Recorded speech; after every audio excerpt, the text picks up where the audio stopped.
Hi everyone, toy fans and toy makers alike. This is Scott, ToyGuru Neitlich. I've been in the toy business for over 20 years, and for the most part of that I have worked in the action figure category, which is what you see here. Action figures, or action figures. Yep, whether they were made in the 70s or they were made today. Basically, articulated figures without rooted hair are action figures. And they didn't start in the 70s. In fact, action figures have been around for centuries, if not millennia. You can see them from ancient Rome and ancient Egypt. Kids were playing with action figures, basically, since we had the ability to construct articulated toys. Today, most action figures are made of plastic. And, as I said, I kind of define an action figure by a figurine that does not have rooted hair. And the bulk of action figures, and by that I mean 80% plus, are absolutely sold to kids, to children who play with them. Yes, there are absolutely people who collect them, what we would call the fanboy or adult collector. I am absolutely one of them. This is not me. I just found this picture on the internet. But yes, probably if you're watching this channel, you're an adult collector. And there are definitely action figures that are designed for this demographic, that are more, shall we say, adult in nature. And that's fantastic. There is clearly an audience for this. And there are action figures that are meant for both, that are meant for kids and collectors, and they're kind of embraced by both. And these are the ones you tend to see at retail. In fact, if you see an action figure at retail, it means it's selling to both. 80% to kids, 20% to collectors, unless it's on that collector wall at the back of the store. And for kids who are buying 80% of them, or rather their parents who are, or grandparents, or gift givers, I mean, unless you're like a millionaire kid who has his own money, you're doing what's called doinky doink play. And this is basically the play pattern of taking two figures and kind of smashing them together, which is a very boy play pattern. Yes, girls can play with action figures too, and in no way am I saying girls shouldn't play with action figures. But for this video, something I'm going to kind of repeat from previous videos, boys and girls have very different functioning brains. And I don't mean girls like pretty things and boys like ugly things. I mean scientifically, male brains and female brains process information very differently. And because of this, boys and girls have different play patterns. I did a whole video about play patterns you can see here, but essentially, a girl play pattern is nurturing play or hair play, wanting to emulate mom or emulate the nurse and take care of something.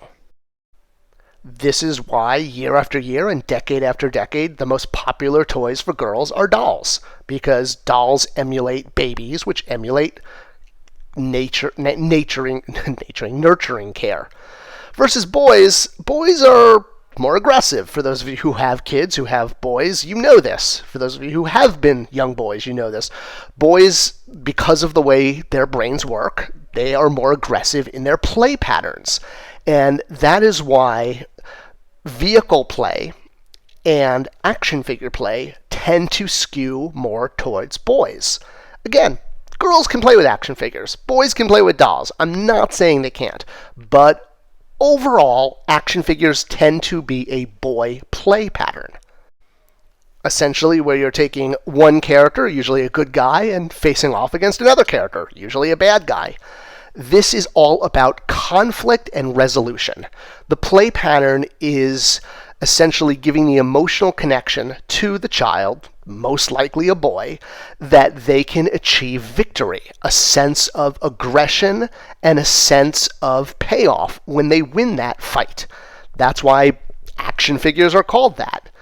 A good example is HeMan. So HeMan is an action figure that is literally made out of muscle. No normal human being looks like this, even bodybuilders. I think Roger Sweet, when he was talking about creating the HeMan body, talked about how he would have weighed like 500 pounds if he existed in real life. And looking at the way HeMan works is he essentially transforms from a skinny little kid to a giant muscular man. And you could see how this can become an avatar for the imagination for kids who want to use sort of a magic word or a magic sword to suddenly go from being a kid to being a super strong adult.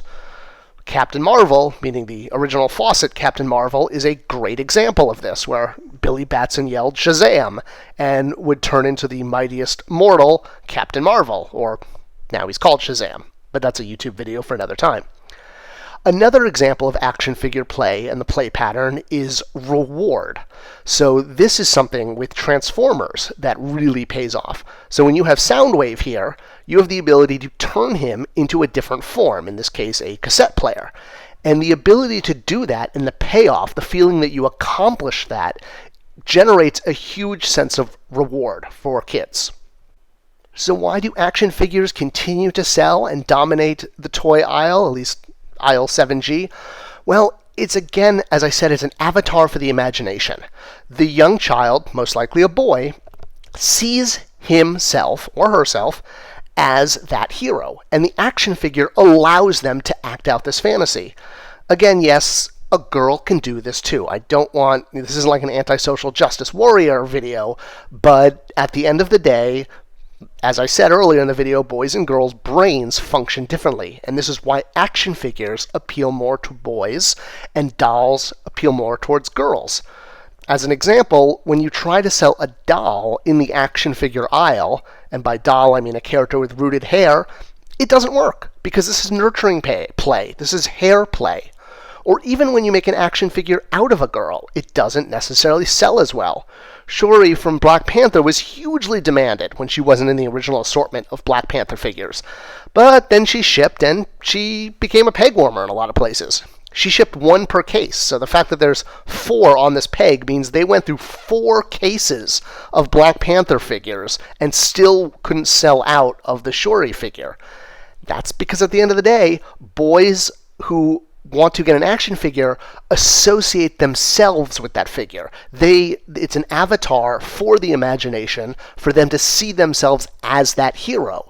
And when the hero wins a battle on, the floor, if you will, then the child feels a sense of accomplishment. That battle, that conflict is playing out that child's sense of accomplishment.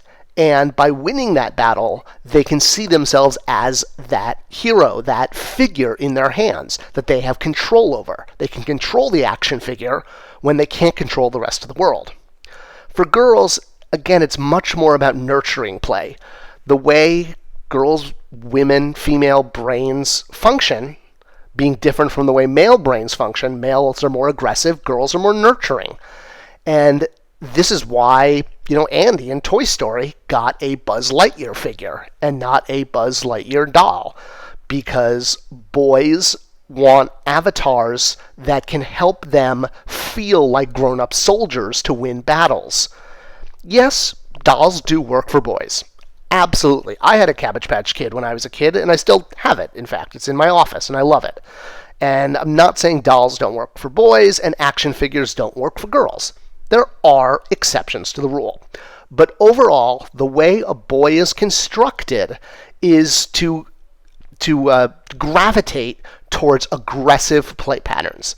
And action figures bring out these emotional payoffs between safety, belonging, esteem, and self-actualization. Action figures are essentially designed to create a positive emotional connection to the way boys play. Even if that means the way the boys play is by collecting and preserving. It still creates a sense of accomplishment. It means I have this and you don't, so I feel great. So this has been a look at action figures and how play patterns in action figures work. If you like this video, you want to see more, or the things I didn't cover, leave them in the comments below. Subscribe, give a thumbs up, ring the bell, all those kind of things YouTube asks us to say, and I hope you enjoyed this. I'll see you guys around the internet.